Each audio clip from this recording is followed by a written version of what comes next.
فراس حليم يا ام تي في اغاني. ايه حبيبي. ست أصالة بنعرف انه انا مالي ست اولا اللي هيك على طول. أصولة بنعرف انه اليوم رأي أصالة ووطنيتها وعفويتها بمحلات معينة ورطتها كثير. هل أصالة بتندم على اللي عملته؟ بتقول اليوم بينه وبين حالها يا ريت ما فوت حالي بكل هذا الموضوع. هذا اولا. ثانيا، من فترة بسيطة من حوالي شهرين كان عندي لقاء مع نقيب الفنانين السوريين. هذا انت؟ وشن تعال عندي. تعال. ما عرفتك سوري يا عمري. ما عرفتك. انت مثلي، شكلك على التلفزيون غير. هات بوسه.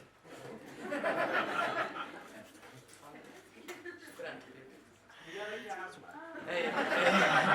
لا والله انا نيالي، لانه هو عمل موقف بطولي وما بعرفه وما لنا اصحاب وما لنا اصدقاء يعني من سوء حظي، بس قال عني كلام كثير افتخرت فيه، يعني اللي قاله كان موقفه كثير صعب. حبيبي انت. ايه يا عمري شو سؤالك؟ قلي. يعني بس حكيت مع النقيب وشفت هالكم المحلات فينا نسمي كره او الموجود عنده وعند كثير يمكن من او عند بعض الناس اللي بيأيدوا له رايه. واليوم بنعرف اصاله قديش هي يمكن عفويتها وصلتها لهون، مش لانه هي عن جد عندها موقف خاطئ. والله صح.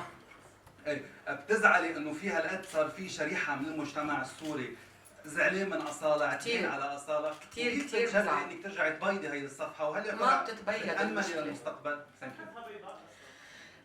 كثير بزعل. في ناس بتعرف اكثر ناس هن اللي بعدوا عني هن اللي كانوا الاقرب، يعني اصدقاء مقربين جدا لانه يعني بتعرف قبل ما اسافر على سوريا كنت انا واصله لمرحله معينه من الشهره، فبالتالي بده يكون حوالي ناس مهمه من اصدقاء، مع الوقت صاروا اصدقاء مقربين جدا. فهن هدول. ولما تركت هي الصداقه لانها مبنيه على اساسا شيء صناعي، يعني اللي هو شهرة أو مش على روحي، على أنا، على شخصيتي، على حقيقتي، لا على اللي أنا وصلت له. فهدول الناس للأسف ما بقيوا يعني معي. كتير بزعل لأنه أنا كنت كتير أحبهم وكنت مفكرة أنه هن، وأنا عموما بعشق فكرة الصداقة، يعني كتير بحب فكرة أني أنا أكون من الناس. حتى سبق وقلت من سنين واليوم بدي ارجع لكم اياها لانه يمكن نسيتوها، انه انا كثير بستمتع لما اكون عند اصحابي او بين اصحابي واغفى على الكنبه هيك، يعني حتى لو يعني ولو 5 دقائق، بحس بشعور يعني كثير رائع من الامان. فكتير بزعل انه في اشخاص كثير اخذوا موقف ضدي، لانه بتعرف بس انا بفكر شو، انا بحس انه هن كذبوا كذبه على حالهم وصدقوها، كبروا المواضيع براسهم. مثلا معلش سوري بعتذر، نضال الاحمديه بالتاكيد عندها شكل من اشكال التخلف العقلي، لانه والا ما بتقول، لو ما عندها ما بتقول انه انا كنت موجوده وقت اصاله كانت تقبض بقطر. خليني اكون معكم يعني كثير على طبيعتي من فضلكم. طبعا محمود عم يغلي، قال لي ارجوك. محمود قال لي الله يوفقك ارجوك بلاش سياسه. قلت له خلاص.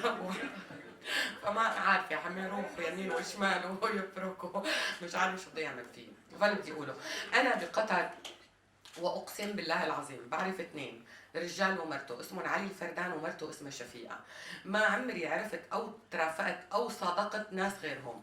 وصار لي وهن لانه انشغلوا بالفتره الاخيره، بس مشان طمنكم صار لي اكثر من 1.5 سنة ما بزورهم. هدول الاثنين الوحيدين اللي بعرفهم. فلما حدا متخلف عقليا مثل نضال بتطلع بتقول قدامي على فرض انه انا لا سمح الله جاسوسه متآمره على بلدي، معقوله اتآمر قدام نضال؟ يعني معقوله يكون الموضوع مكشوف على نضال الاحمديه وما ادراك ما نضال الاحمديه؟ ده انا لما بيكون عندي برد بتسالني اصاله صوتك تعبان، بقول لها لا، لانه بخاف تالف على صوتي بقى، حتكبر القصه لتوصلها انه صوت اصاله راح. فيعني بالتالي اللي بدي اقوله بنرجع للاول. عرفت؟ مشكله. برجع بقول لك انه بسوريا كذبوا كذبه على حالهم وصدقوها، مش قادرين يقولوا اصاله عاطفيه زياده وهي هي الحقيقه، اندفاعيه بزياده وهي هي الحقيقه، مرات بتقول الاشياء بدون فلتر وهي انا تعودت عليه بحياتي وانتم تعودتوا علي بهالشكل وبهالطريقه، ومش عارفه مع الوقت اتغير وتو ليت. يعني كبرت كثير على اني ارجع ابدا بشخصيه جديده، كون انه في ناس كثير مش عاجبهم اللي انا بقوله. هن مش قلال، هن يعني خصوصا بوطني بسوريا هن كتار، بس انا ما عندي القدره اني اتغير للاسف. والقصه هي ابسط بكثير من خيالهم. من القصة اللي نسجوها. قصة بسيطة، أنا عاطفية اندفاعية، بس هذا هو موقفي عبارة عن يعني بتشكل ليصير موقف إنساني بحت. مش قادرين هن يقولوا أصالة موقفها إنساني وبس، فبدهم يألفوا عليه ويقولوا بقى كاني وماني. بس برجع بقول لك إنه إيه، زعلت إنه في ناس ما بيحبوني.